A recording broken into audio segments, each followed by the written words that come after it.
So today we are going to see the topic on the clutches. So what is the purpose of the clutch? So clutch is designed with the following requirements. It's allow the vehicle to come to a stop while the transmission remains in gear. It allows the driver to smoothly take off from a dead stop. Also, it allows the driver to smoothly change the gears. It must not slip under heavy loads and full engine power. This is the total purpose of the clutch. Now, the different types of clutch are single plate clutch, multi plate clutch, cone clutch, centrifugal clutch, and diaphragm clutch. So these are the total 5 clutches. Now the single plate clutch. So single plate clutch consists of various elements such as pressure plate, friction plate, which is also called as clutch plate, then driving shaft, splined driven shaft, splined hub, brass bush, etc. So these are the construction of a single plate clutch. So it consists of various elements such as pressure plate, friction plate, driving shaft, spline driven shaft, splined hub, brass, bush, etc.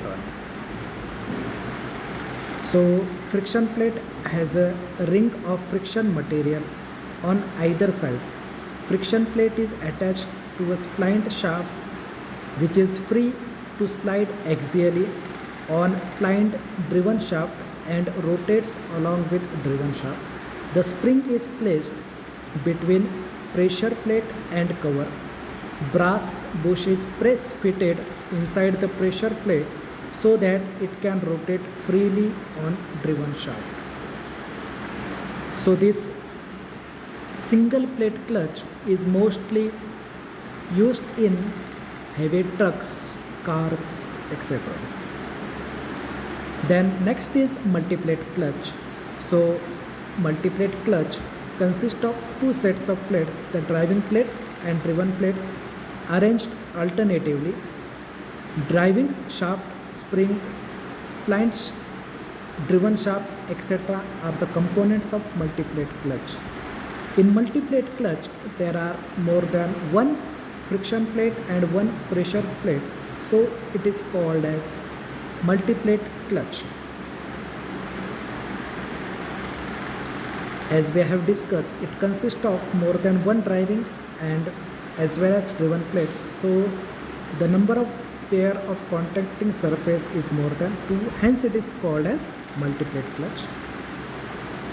The next one is cone clutch.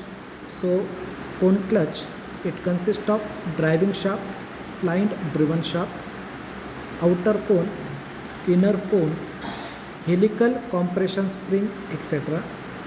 The outer cone is keyed to the driving shaft and inner cone is free to slide axially on the splined driven shaft. So cone clutch, its construction has been shown in the above diagram. Cone clutch. So as we have discussed, the cone clutch, in case the clutch axial force is provided by a helical compression spring, clutch is disengaged by means of a fork fitted in shifting collar or groove on the outer surface of cone. Leather, cork or asbestos is used as friction lining material. The next one is centrifugal clutch. So centrifugal clutch works on the principle of centrifugal force. So centrifugal force increases with the increase in speed. So this centrifugal clutch is mostly used in moped which work on the centrifugal force. So centrifugal clutch consists of brake drum, friction lining materials, helical torsion spring, sliding shoe, spider, friction lining material, which is shown as in figure. So as we have discussed, it consists of radial guide, sliding shoes, helical tension spring, coaxial drum. The sliding shoes are covered with frictional material from outer side. These shoes are held against spider on driving shaft by helical tension spring, and all this assembly is enclosed in coaxial drum which is mounted on driven shaft. Okay, this was the brief introduction of clutch. Thank you.